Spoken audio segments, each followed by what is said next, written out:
Muita gente fala sobre autismo, mas você já se perguntou o que realmente é o autismo? Hoje eu vou te explicar isso de forma simplificada e sobre os graus de autismo, o que realmente são. Eu me chamo GB, o autista. O que é o autismo? Primeiro, para você entender isso, eu vou ter que explicar o que é poda sináptica. Bom, a poda sináptica é que o nosso cérebro, ele elimina as sinapses que não são mais necessárias. E agora, o que são sinapses? Sinapses são as conexões dos neurônios. E agora, o que são neurônios? Vou te explicar isso agora. Para quem viu Divertidamente 2, vai entender. Naquela parte que a Alegria e a turma entram para, acho que é a sala de transmissão, o nome certo. Aí tem um monte de carinhas lá que escreve no papel e é transmitido lá para o pensamento da Riley. Primeiro eles estavam sendo liderados pela ansiedade, mas depois a alegria incentivou eles a Riley se sentir bem. Então primeiro a Riley estava sentindo ansiedade por causa deles e depois ela começou a ficar relaxada. Ou seja, aquilo são os neurônios. Eles se conectam entre si, fazem das transmissões no nosso cérebro. O processo da poda sináptica nem sempre é bem sucedida para os autistas. Isso pode causar sobrecarga sensorial e hipersensibilidades a luzes, a barulhos fortes. Uma coisa é dificuldade para se comunicar, seja expressões faciais, linguagens corporais ou até mesmo por palavras. Então, outra é dificuldade com relações sociais. Eles podem não entender bem ironia ou sarcasmo ou certas brincadeiras, como eu já falei em outro vídeo. Gostar muito da rotina.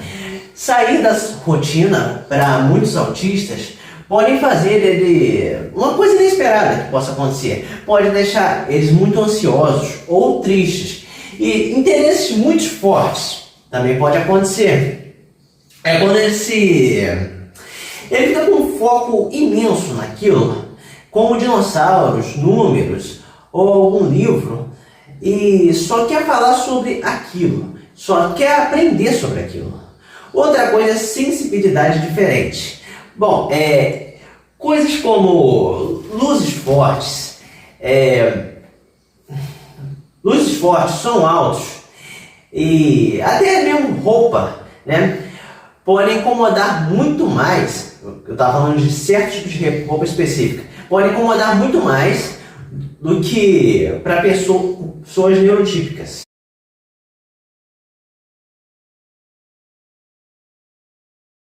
Características comuns de cada nível de apoio.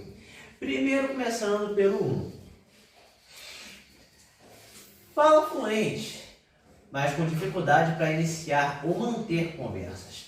Confusão com regras sociais, como, por exemplo, não ler entre linhas.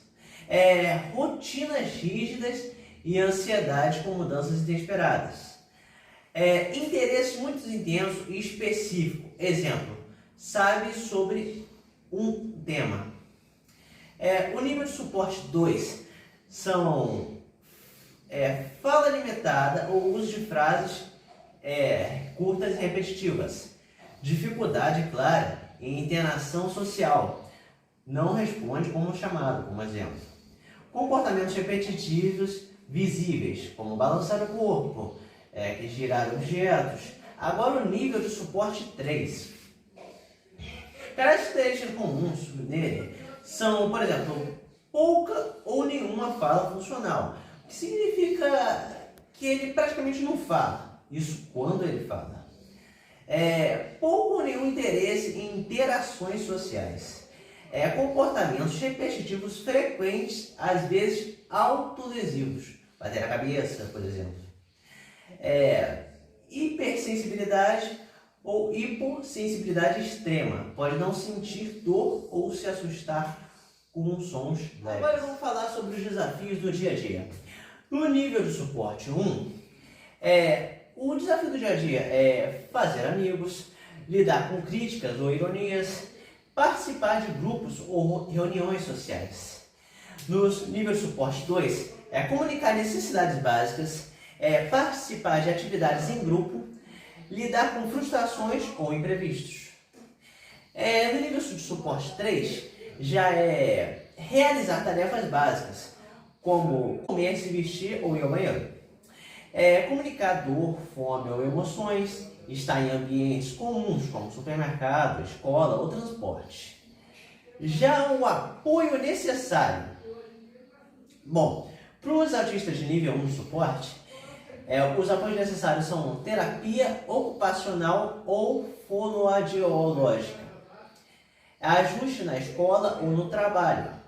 Exemplo, avisar com antecedência sobre mudanças, compreensão de colegas, professores e familiares. E curiosidade, sabia que muitas mulheres com autismo nível 1, elas recebem diagnóstico tardio ou até não recebem? O porquê? As mulheres normalmente é mais fácil elas esconder os sintomas, até porque muitos dos sintomas, muitas das análises das pessoas com autismo foi feito entre homens e rapazes e meninos, né? Então, a mulher se manifesta de uma forma diferente na mulher. Aí, como coisas óbvias, ela pode ter